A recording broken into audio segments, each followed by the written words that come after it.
There are dozens of countries active in the Chinese-led Belt and Road Initiative.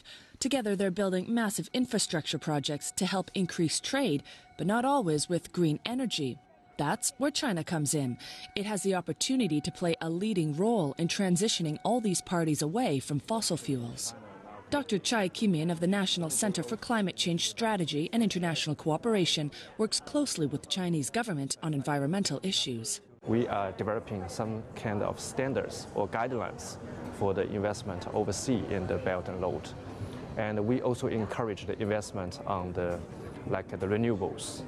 We can see a very interesting curve, the investment on the renewables, especially on the solar PV and the wind power, is increasing very fast in those countries. Much of the Chinese government's Silk Road Fund is going towards the development of carbon-conscious infrastructure projects. China now has an increasing number of citizens relying on green energy, and by the end of the decade, Beijing will have committed at least $360 billion to the renewable sector.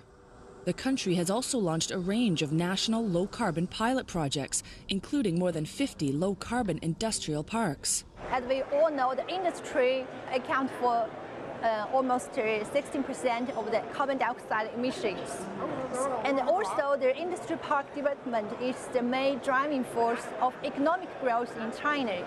So the China central government launched the biggest pilot program in the whole world to promote the industry, move the transformation to the green and low carbon development. We need to share the low carbon examples of the industry parks in the One Belt One Road industry parks.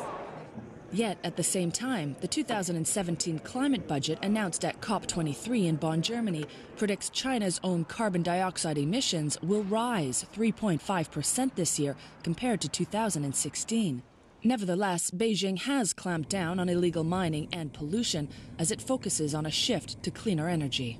The Chinese President Xi Jinping says he wants his country to take the driver's seat in global climate change negotiations. While the country remains the world's biggest CO2 emitter, it's also become the world's leader in the green energy production market, reinforcing its commitment to change, while also providing a practical roadmap that others can follow along the ancient Silk Road. Natalie Carney for CGTN at COP23 in Bonn, Germany.